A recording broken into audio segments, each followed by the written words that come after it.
Di malam yang penuh berkah ini Allah memberikan kenikmatan kepada kita yang tak terhingga. Di antaranya nikmat iman, sehat lahir batin, sehingga kita bisa melaksanakan salah satu perintahnya, yakni sholat maghrib secara jamaah, dengan harapan tentunya semoga sholat yang baru saja kita tunaikan diterima di sisi Allah Subhanahu wa Ta'ala. Selanjutnya salawat dan salam semoga senantiasa tercurahkan dan kita hadiahkan kepada Nabi Agung, Nabi akhir zaman, Nabi besar Nabi Muhammad sallallahu alaihi wasallam, berikut para keluarganya, para sahabat-sahabatnya dan para pengikut-pengikutnya. Mudah-mudahan kita semua dihimpunkan di dalamnya. Bapak Ibu yang berbahagia, di akhir-akhir ini alhamdulillah kita melewati awal Zulhijjah dengan perasaan syukur kepada Allah Subhanahu wa Ta'ala, karena kita bisa menikmati hidangan-hidangan spiritual yang menjanjikan, yaitu pahalanya lebih baik daripada jihad di jalan Allah Subhanahu wa Ta'ala. Maka kita berharap semoga saudara-saudara kita, orang tua kita dan kaum muslimin khususnya dari Indonesia, wabil khusus lagi dari lingkungan Masjid Al-Ikhlas ini yang dipanggil Allah untuk menunaikan ibadah haji, semoga pulang membawa haji yang mabrur insyaallah. Dan kita semuanya insyaallah mudah-mudahan akan bisa menyusul, dimudahkan oleh Allah Subhanahu wa Ta'ala. Bapak Ibu yang berbahagia, satu hal yang menarik bagi seorang muslim yang tidak bisa ditinggalkan adalah tentang amar ma'ruf nahi mungkar. Karena sosmed hari ini cukup menghebohkan akan adanya satu pentas konser Coldplay, apa namanya susah ya, Coldplay, sebuah pentas yang akan menyajikan pengusung dakwah setan LGBT dari Inggris yang konon tiketnya sudah habis terjual, padahal harga tiketnya 800.000 sampai 11 juta. Ini satu hal yang sangat menyedihkan, memilukan buat kita.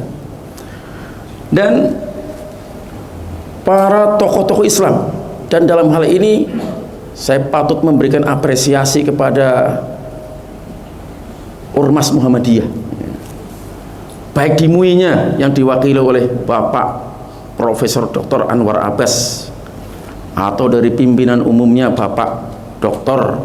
Haidar Nasir. Dia paling tegas.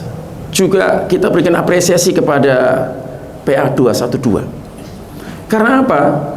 Karena kalau konser ini terjadi yang kita khawatirkan, sambutan yang begitu luar biasa itu mengundang marah Allah Subhanahu wa Ta'ala, yang akan dijadikan seperti kaum Lut. Kita berlindung waliyadzubillah. Oleh karena itu dalam renungan kita malam hari ini kita akan mencoba mentadabburi surat yang tadi dibaca dengan merdu oleh imam kita, yaitu surat Ali Imran, khususnya di ayat 104 dan 105 yang ini juga konon menjadi landasan berdirinya Muhammadiyah. Mungkin sampai hari ini beliau Muhammad itu tetap istiqomah. Allah Subhanahu wa Ta'ala berfirman, wal takum minkum, wawunya atof, dan lamnya lam sukun adalah lam amr, perintah. Dan diperintahkan kepada kalian semua, kalian, minkum, dari kalian, sebagian menyebutkan minkum adalah litab'id, sebagian di antara kalian, ummatun, yaitu umat, yad'una, yang mereka terus menerus mengajak, ilal khair, kepada kebaikan, yaitu kepada Al-Quran dan kepada syariat Islam, wa ya'muruna bil ma'ruf, dan dia terus menerus memerintahkan kepada yang ma'ruf, wa yanhauna 'anil munkar, dan mencegah dari terjadinya kerusakan, kemungkaran, wa ulaika humul muflihun, dan mereka adalah orang-orang yang muflihun, yang sukses, yang beruntung. Wala takunu, dan janganlah kalian menjadi kalladina, seperti orang-orang yang tafarraqu, bercerai-berai, berpecah belah, wakhtalafu, saling berselisih, yang membuat lemah kekuatan kita, min ba'di, dari sesudah maja'ahumul bayyinat, apa-apa yang datang kepada mereka penjelasan yang sejelas-jelasnya, yaitu Al-Qur'anul Karim. Wa ulaika lahum, dan bagi mereka itu, lahum, bagi mereka adzabun azim, siksa yang besar atau siksa yang berat. Bapak Ibu yang berbahagia, ayat ini adalah merupakan rangkaian daripada ayat sebelumnya, di mana di ayat yang ke-102 kita diperintahkan untuk menguatkan ketakwaan kita, dan jangan sampai kita mati kecuali kita mati dalam kondisi istiqomah dengan keislaman kita. Jadi secara internal kita harus memiliki kekuatan Islam sampai ke hati-hati kita, darah kita, dalam mencerminkan nilai-nilai Islam. Kemudian setelah kita memiliki keistiqomahan dengan Islam, kita juga diperintahkan oleh wa'tasimu bihablillahi jami'ah, agar dari kekuatan keislaman yang bersifat personal itu kemudian menyatu, mereka menjadi orang yang iktisam dengan jamaah, bersatu padu. Maka di ayat yang ke-102 ini, ke-104 ini, setelah keislaman kita kokoh, kita berjamaah, maka kita diperintahkan berdakwah, menyeru kepada manusia lain untuk merasakan nikmat Islam. Kenapa? Karena sampai hari ini penghuni bumi ini 6 miliar jumlahnya, mereka sebagian besar, mayoritas 4 miliarnya adalah non muslim, kafir, ya, baik kafir, ya, ahli kitab maupun kafir-kafir yang lain, ya. Jadi masih mayoritas keadaan mereka, sementara kita cuma 2 miliar, ya. Jadi oleh karena itu maka kita disuruh untuk mengajak, sehingga ketika orang melakukan amar ma'ruf nahi mungkar, disebutkan oleh Ibnu Qudamah Al-Maqdisi di dalam kitabnya Mukhtasar Minhajul Qasidin tentang amar ma'ruf nahi mungkar, bahwa orang yang mengambil jalan amar ma'ruf nahi mungkar adalah orang yang sampai kepada puncak ketinggian Islam. Apa alasan beliau? Walaupun amar ma'ruf nahi mungkar itu bagian daripada amal soleh, tapi penyebutannya terpisah tersendiri. Itu menyebutkan kedudukan amar ma'ruf nahi mungkar sangat tinggi dan sangat dihormati dan sangat utama, sehingga ketika turun surat Al-Hijr ayat yang ke-94, fasda bima tu'maru wa'arid anil musyrikin, ya, fasda, maka sampaikan dakwah, ajak manusia kepada Islam seperti yang diperintahkan oleh Allah Subhanahu wa taala, wa'arid, dan berpaling dari orang-orang musyrik. Maka disitulah generasi terbaik para sahabat Nabi Sallallahu Alaihi Wasallam yang merupakan khitab daripada firman Allah Subhanahu wa taala ayat yang ke-110 dari surat Ali Imran, kuntum khaira ummatin ukhrijat lin-nasi ta'muruna bil ma'ruf wa tanhauna 'anil munkar wa tu'minuna billah. Kalian adalah umat terbaik yang dilahirkan di tengah-tengah manusia. Untuk apa? Mengajak manusia untuk berbuat baik, yaitu Islam. Dari mana? Dari firman Allah di dalam surat An-Nahl ayat yang ke-30, wa qila lil ladzina taqaw madza anzala rabbukum qalu khaira lil ladzina ahsanu ila akhirih. Dan apabila dikatakan kepada orang-orang yang bertakwa, apa yang diturunkan Rabb kalian, maka mereka menjawab khaira, yaitu syariat Islam, yaitu Al-Quran. Maka jamaah sekalian, ayat ini dibacakan, diturunkan, dakwah terang-terangan mulai. Abu Bakar badannya kecil, turun dia menghampiri pusat kekuasaan musyrikin pada saat itu. Abu Jahal, Abu Lahab, Walid bin Mughirah, dan tokoh-tokoh kafir Quraisy yang sedang berada dalam puncak kekuasaannya, disampaikan oleh Abu Bakar, ayyuhan nas qul la ilaha illallah la'allakum tuflihun. Wahai manusia, ucapkan kalimat la ilaha illallah, niscaya kalian akan sukses, kalian akan menang, kalian akan beruntung. Apa ujung-ujungnya? Abu Bakar digebuki sampai bonyok. Ini perjuangan besar, ini tugas yang sangat besar. Kalau hanya sekedar amar ma'ruf mudah, sholat, puasa, mengajak orang. Tapi kalau sudah mengajak yang konsekuensinya adalah sebuah tekanan-tekanan, maka ini membutuhkan satu dorongan kekuatan keimanan, dan itulah generasi terbaik telah membuktikan kepada kita. Bahkan konon Abdullah ibnu Mas'ud lebih kecil, yang ketika betisnya pernah tersingkap, Abu Dzar melihat, dia tertawa saking kecilnya. Tapi Abdullah ibnu Mas'ud tidak kalah dengan Sayyidina Abu Bakar.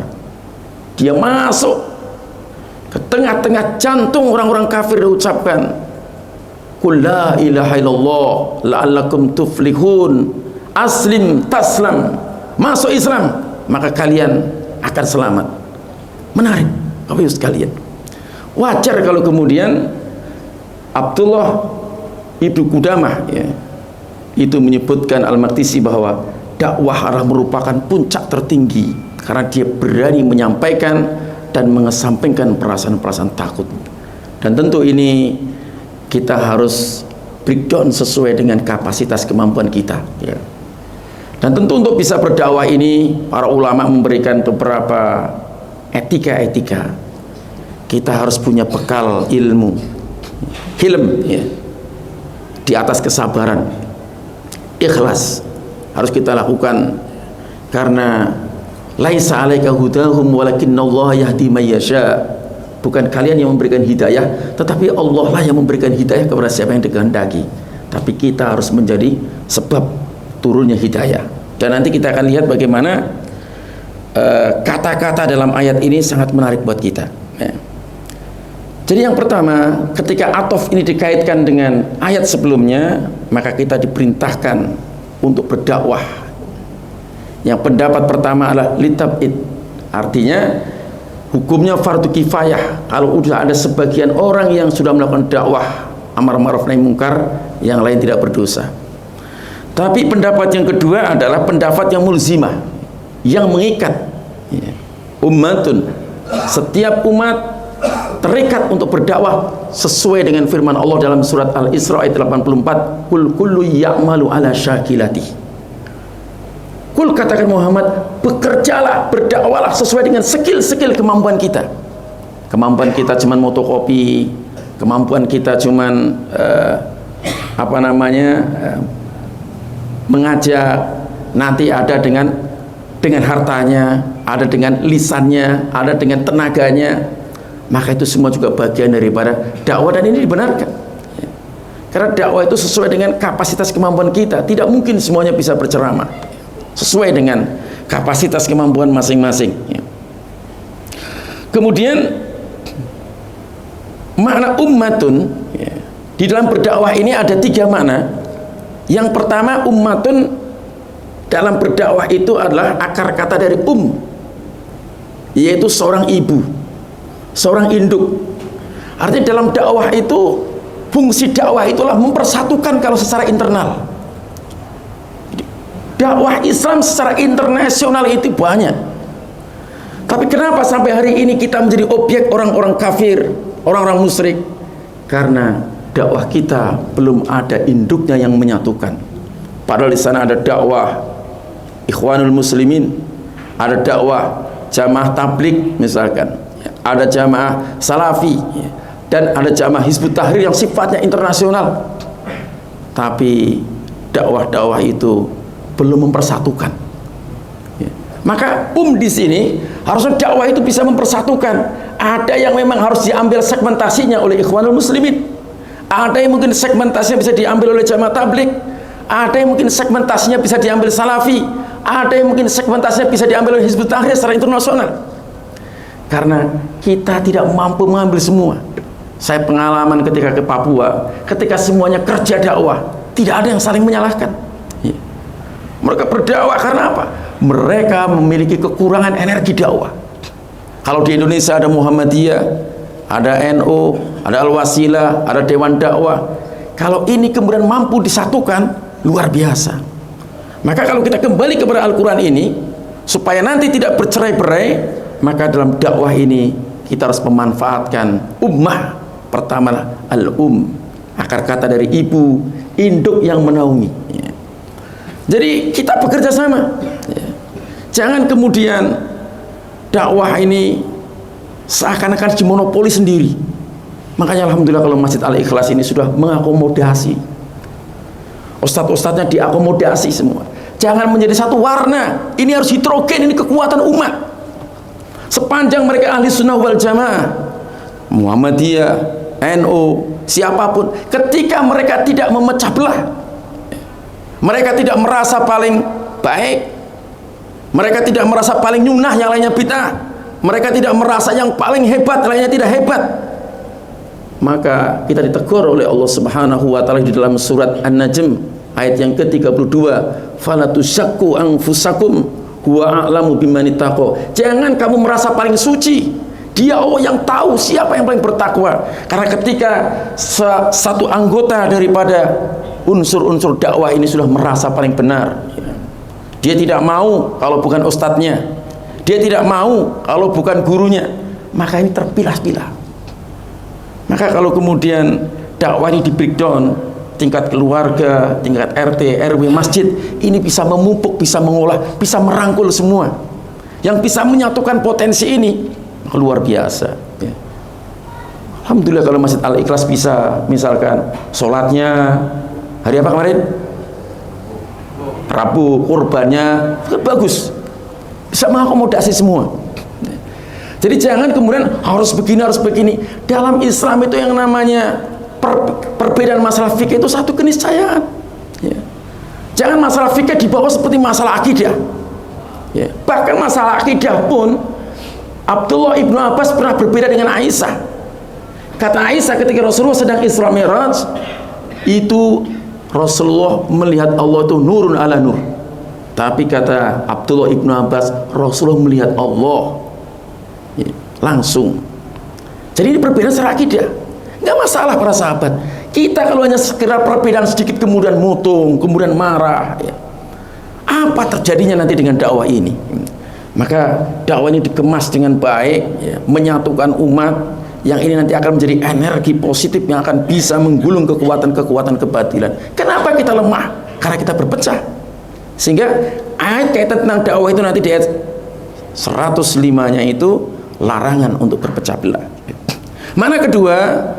Adalah umam, jamak dari kata-kata imam ummah, ya. Seperti firman Allah Subhanahu wa taala dalam surat An-Nahl ayat yang ke-120, inna Ibrahima kana ummatan qanitan lillahi hanifa wa lam yakun minal musyrikin. Sesungguhnya Ibrahim itu seorang ummah, seorang pemimpin walaupun sendiri, yang sangat taat kepada Allah Subhanahu wa taala, lagi hanif, al-mailu ilal haq, cenderung kepada kebenaran, dan dia tidak termasuk orang yang menyekutukan Allah. Yang ini juga dipertegas dalam surat Al-Baqarah ayat 124, wa idtala Ibrahim rabbuhu bikalimatin fa'atammahu qala inni ja'iluka lin-nasi imama. Jadi makna ummah yang kedua adalah pemimpin. Pemimpin seperti imam sholat. Untuk apa tujuannya? Dalam dakwah ini ada komando, ada imam yang diikuti. Seorang ustadz yang dia memiliki ilmu, hilm, sabar, ikhlas, orientasinya kepada Allah, bukan kepada golongan tertentu. Dakwah ilallah, bukan dakwah ilaina, bukan kepada kelompoknya, bukan kepada ilayah, kepada popularitas, tapi dakwah kepada Allah Subhanahu wa taala. Ud'u ila sabili, ajaklah kepada Allah Subhanahu wa taala, jalanku, rabbika, rabbmu, bil hikmati wal mau'izatil hasanah. Dan kemudian makna yang ketiga adalah ummah adalah isim nakirah, yang menunjukkan bahwa pelaku-pelaku dakwah ini belum memadai, jumlahnya masih sangat terbatas. sedikit. Orang kalau mau mempertajam ya, jurusan tentang ini sekarang itu sudah dikaitkan dengan dunia. Kamu ngapain? Ngapal Quran. Aduh, masa depannya apa? Suram katanya ya. Ya. Dan seterusnya ya.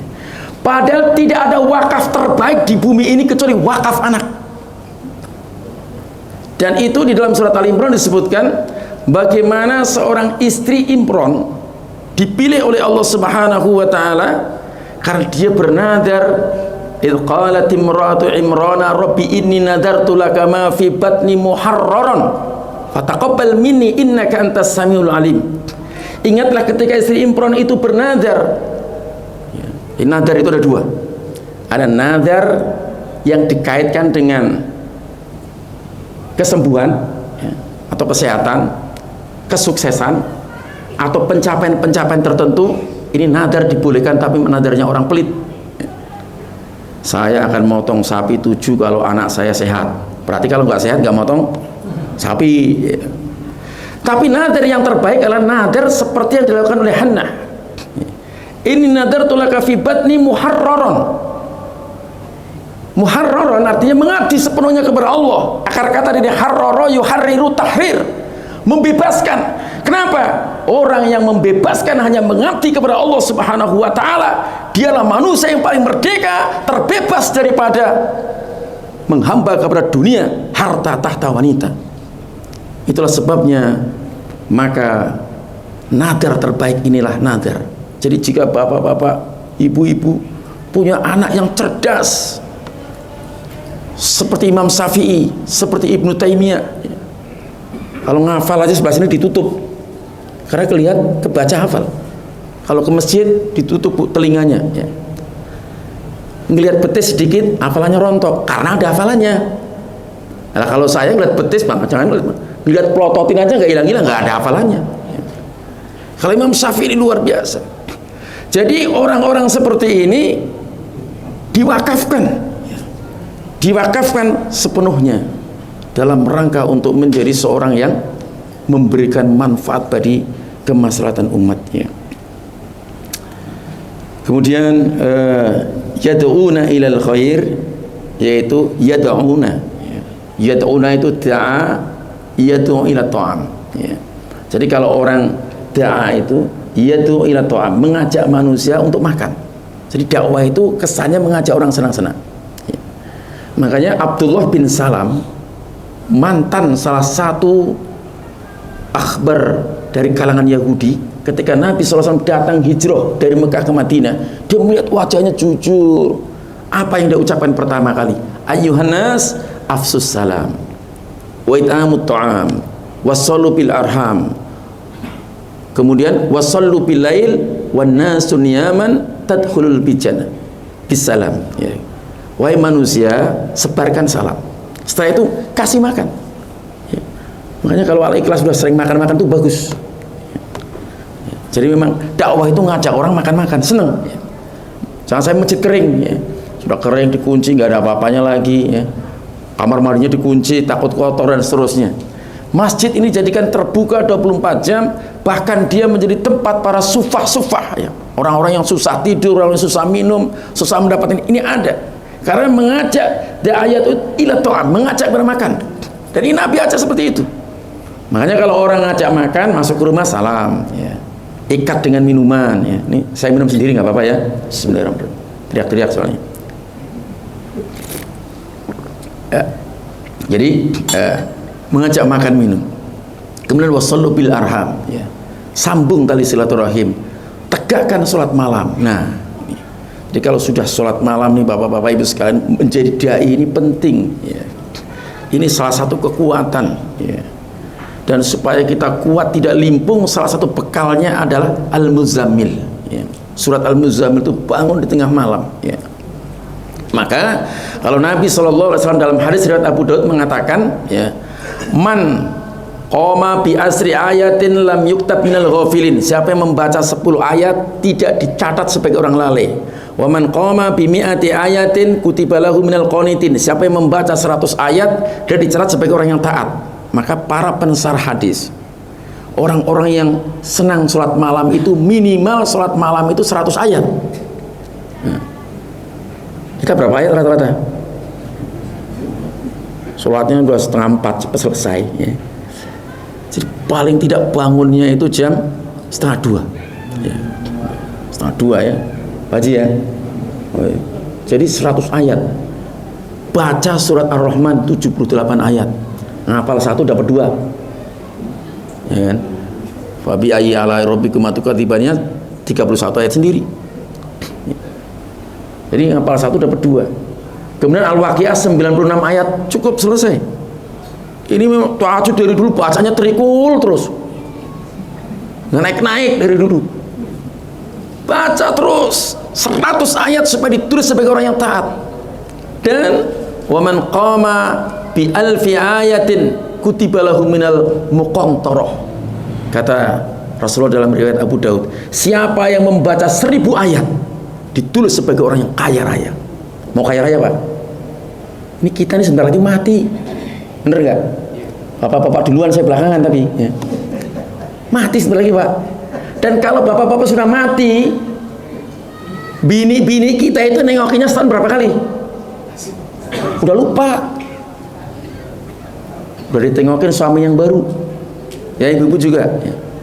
Itu kita membaca Al-Quran 1000 ayat itu menjadi orang kaya, supaya nanti Al-Quran itu menemani kita.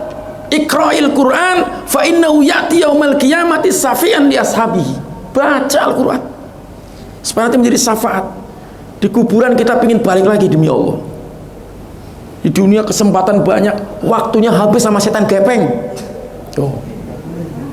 Bangun tidur itu harusnya begitu bangun 1:30, jam 1, puji Allah, alhamdulillah ya Allah, saya bisa bangun, saya masih punya istri, punya anak, punya rumah, dititipin berbagai macam ini. Baca la ilaha illallah wahdahu la syarikalah lahul mulku wa lahul hamdu wa huwa ala kulli syai'in qadir, subhanallah walhamdulillah wa la ilaha illallah wallahu akbar. Baru alhamdulillahilladzi ahyana ba'da ma amatana wa ilaihi nusur. Baru lancar nanti bangun sholat. Ini bangun tidur yang dicari HP. Ini ketahuan semua nih. Iya. Pengalaman dulu, tapi sekarang harus mulai tinggalkan itu. Ya. Tinggalkan semua. HP singkirkan itu. HP nanti juga kita tinggalkan, semua kita tinggalkan. Kita baca doa, lalu kita bergerak membaca akhir surat Ali Imran 10 ayat. Inna fi khalqis samawati wal ardi wa ikhtilafil laili wan nahari la ayatil liulil albab alladzina yadhkurunallaha qiyaman. Terus baca. Berwudu, menengadah ke bawah, salat. Tunaikan 100 ayat insyaallah. Setelah itu baca Quran sampai menjelang subuh, waktu sahur ya, dapat insyaallah 3 juz. Dapat nggak Pak kira-kira Pak 3 juz Pak? Dapat insyaallah. Asal bangunnya bener-bener 1:30. Asal jangan main HP. Ini ketipu HP mulu sih. Ya. Jadi tinggalin itu semua. Sungguh-sungguh kita. Karena apa? Kita bagaimana bisa dakwah pada keluarga, nanti segmen keluarga. Ya. Nah, bangun, kok main HP mulu? Bapak juga main HP, mau apa kita? Kita banget kan? Ini susah. Nah, oleh karena itu maka kita jangan terikat dengan dunia, ikatlah kita dengan Allah Subhanahu wa taala sekuat-kuatnya. Ya. Ilal khair, kepada kebaikan tadi adalah kepada Al-Qur'an dan syariat Islam. Wa ya'muruna bil ma'ruf adalah mengajak kepada yang ma'ruf. Yang ma'ruf artinya sesuatu yang dikenal oleh syariat Islam, oleh fitrah manusia yang lurus, dan oleh akal sehat. Ya. Jadi semua itu ya, yang namanya kebaikan, menutup aurat, sopan santun, ya, ke masjid, menjaga wudhu, itu semualah perbuatan ma'ruf. Sementara pada saat yang sama wa yanhauna 'anil munkar, mencegah kepada kemungkaran. Kalau ya'muruna bil ma'ruf itu gampang. Tapi kalau sudah mencegah kemungkaran, lawannya setan. Ini nggak main-main. Ya. Berani nggak kita ada minuman di wilayah, tapi kita nggak usah memposisikan tingkat nasional, di sekitar RT kita saja. Ya. Minuman jangan dijual di sini. Masih dengar Masjid Al Ikhlas Aten masih dijual, berani nggak kita? Kira-kira Pak? Ini amar ma'ruf nahi mungkar, berat nahi mungkar, makanya puncak tertinggi. Kalau Abu Bakar dulu sampai bonyok lu digebukin. Ya. Ada yang musik waktu azan, kita berani nggak datang? Ya. Jadi ini mencegah kemungkaran ini memang lebih berat. Termasuk kemungkaran yang sebentar lagi ini tanggal 15 jangan sampai jadi. Ya. Jangan sampai jadi.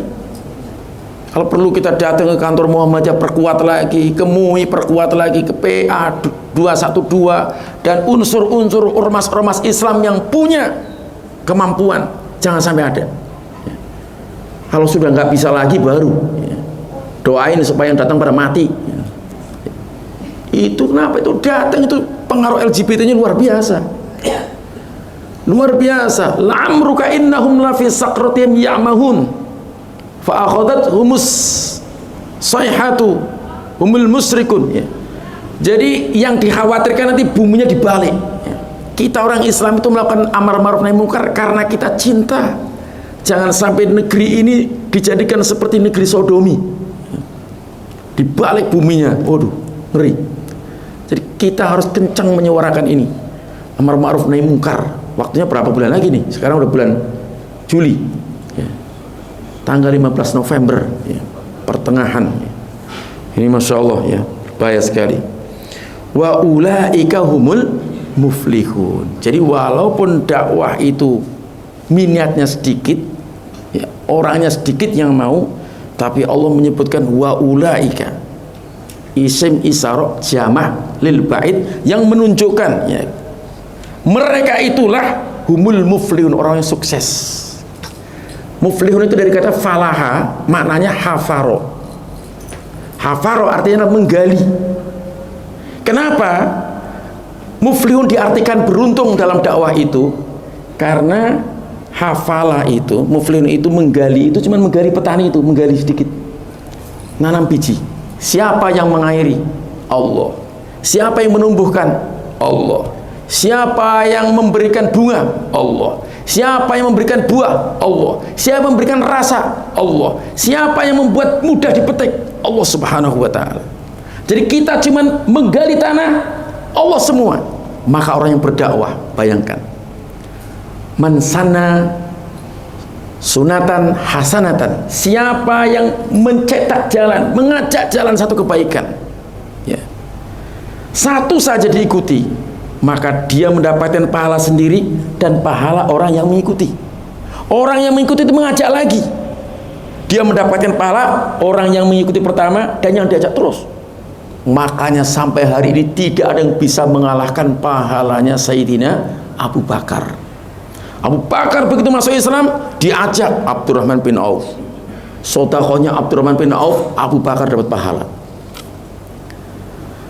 Utsman bin Affan, sampai hari ini rekeningnya Utsman bin Affan yang ada di Madinah dalam bentuk hotel ya, itu juga Abu Bakar mendapatkan saham pahala ya. Siapa lagi? Sa'ad bin Abi Waqqas. Semua 10 sahabat yang dijamin masuk surga selain daripada Ali dan Umar ya, itu semua masuk Islam dengan perantaraan Sayyidina Abu Bakar. Itulah dakwah. Sehingga perbuatannya sangat kecil itu cuma menggali saja dikatakan muflihun karena pahalanya segudang. Oleh karena itu maka bapak-bapak ibu-ibu sekalian, jangan serahkan anak-anak kita pendidikannya kepada orang lain. Ajarkan anak-anak Al-Fatihahnya, sholatnya oleh kita. Nanti anak-anak kita melahirkan cucu, diajarin lagi, terus itu akan menjadi pahala yang berkepanjangan ya. Jangan malas kita, seorang belajar khusus Al-Fatihah ajarin kita ya. Kecuali kalau memang kita membaca Al-Fatihahnya Alhamdulillahirabbil alamin baru disandarkan orang ya, karena kita orang kejawa-jawaan ya. Ya, jadi mereka yang beruntung. Ditutup dengan apa Bapak Ibu sekalian? Lewat 7 ya. Wala takunu, dannya maktuf lagi, atuf dengan sebelumnya. Jadi kamu dalam berdakwah itu yang menyatukan itu unsur-unsur itu Jangan sekali-kali wala takunu kalladzina tafarraqu. Kamu berpecah belah. Kamu bukan berdakwah, tapi kamu saling menjelekkan sesama golongan kamu. Itu yang membuat kita lemah. Coba, sesama jamaah masjid kita saling menjatuhkan. Sesama organisasi Islam yang katanya alat untuk bertakarub kepada Allah, justru saling menjelekkan. Yang satu melihat jamaah tabligh, jamaah kerjaan bawa kompor antar masjid. Padahal itu Pak, jasa dia di Indonesia Timur itu luar biasa. Di kapal-kapal, di pedalaman-pedalaman Indonesia Timur, Halmahera, itu jamaah tabligh luar biasa. Dulu saya pengalaman ketika saya tugas di Aceh itu, jamaah tabligh yang pertama kali bersihin itu masjid-masjid di pinggir itu. Jadi semua punya peran, ya, luar biasa. Maka jangan sampai kita tafarroku, berpecah belah. Karena orang berpecah belah itu karena karena hawa nafsu. Dia ingin golongannya yang paling diunggulkan dan seterusnya. Wakhtalafu, sehingga berselisih, hilang kekuatan kita. Dan dari dulu Islam itu diserang ketika ada pengkhianatan dari dalam, yaitu Syiah.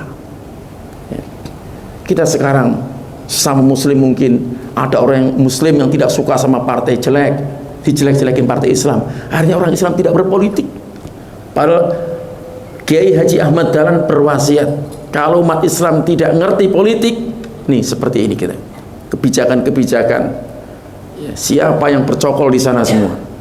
Banyak orang-orang komunis sudah ada di parlemen. Orang Islam saling menjatuhkan, ya. Kita tidak saling menghargai. Biarkan mereka yang porsinya seperti itu, porsinya seperti ini.